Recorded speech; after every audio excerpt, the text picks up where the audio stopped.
नमस्कार शेतकरी मित्रांनो, शेतीविषयक आधुनिक माहिती देणाऱ्या डिजिटल युवा शेतकरी या यूट्यूब चॅनलमध्ये आपले सर्वांचे सहर्ष स्वागत आहे।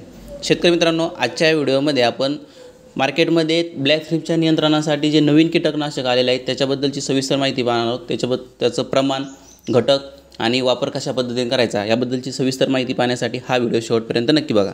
शेतकरी मित्रांनो, ब्लॅक थ्रिप्स ही जी कीड आहे ही बिहेवियर बदलणारी आहे। म्हणजे फुलामध्ये त्या ठिकाणी राहते, आतमध्ये गेल्यामुळे आपलं कव्हरेज जे असते फवारणीचं हे जर प्रॉपर नसेल तर ती नियंत्रण येत नाही। मग आपण भारीतलं भारी कीटकनाशक जरी वापरलं तरी जर कव्हरेज जर प्रॉपर झालं नाही तर तुम्हाला त्या ब्लॅक थ्रिप्सवरती नियंत्रण भेटत नाही। त्याच्यामुळे शक्यतो STP पंप किंवा पेट्रोलच्या पंपाचा जर तुम्ही फवारणीसाठी वापर केला तर कव्हरेज चांगलं भेटेल आणि कीटकनाशक त्या किडींपर्यंत जाईल आणि त्वरित आपल्याला त्याच्यावरती नियंत्रण भेटेल। आता मार्केटमध्ये कोणकोणते नवीन कीटकनाशक आलेत आपण टप्प्याटप्प्याने त्या ठिकाणी पाहू।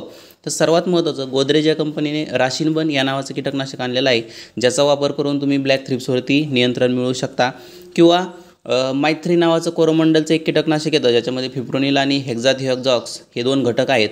त्याच्यासोबत एखादं कोळीनाशक किंवा फेंडाल हे कीटकनाशक मिक्स करून जर तुम्ही फवारणी केली तर 100% तुम्हाला ब्लॅक थ्रिप्सवरती नियंत्रण मिळणार आहे। कोरोमंडलचं मायथ्री किंवा एखादं कोळीनाशक ज्याच्यामध्ये ओबेरॉन असेल, ॲबेसिन असेल, ओमाइट असेल, कोणतंही एक निवडून तुम्हाला ही दोन कॉम्बिनेशन एकत्र करायचे आहेत, त्याची फवारणी करायची आहे।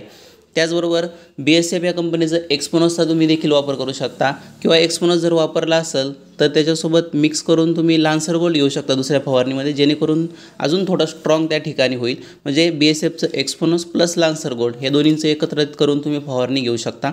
किंवा मार्केटमध्ये अजून एक रॉनफेन नावाचं कीटकनाशक आलेलं आहे ज्याच्यामध्ये 3 घटक एकत्र आहेत, त्याचा देखील तुम्ही वापर करू शकता। किंवा ट्रॅसिड आहे आदामाचं, त्याचा देखील वापर करू शकता। असे वेगवेगळे हे कीटकनाशक आपण सांगितले आहेत। कोणत्याही एका कीटकनाशकाची निवड करून तुम्हाला फवारणी करायची आहे आणि फवारणी करत असताना सांगितलेल्या कीटकनाशकापैकी कोणतेही एक कीटकनाशक निवडल्याच्या नंतर दुसरी फवारणी ज्यावेळेस तुम्हाला घ्यायची आहे त्यावेळेस दुसरं कीटकनाशक वापर करायचा आहे।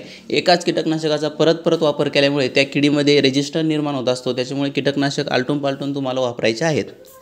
शेतकरी मित्रांनो, व्हिडिओ जर आवडला असेल तर जास्तीत जास्त शेतकऱ्यांपर्यंत शेअर नक्की करा, जेणेकरून इतरांना देखील त्याचा फायदा होईल। आणि चॅनलवरती नवीन असाल तर अशा शेतीविषयक आधुनिक माहितीसाठी डिजिटल युवा शेतकरी या यूट्यूब चॅनलला सबस्क्राईब नक्की करा। धन्यवाद।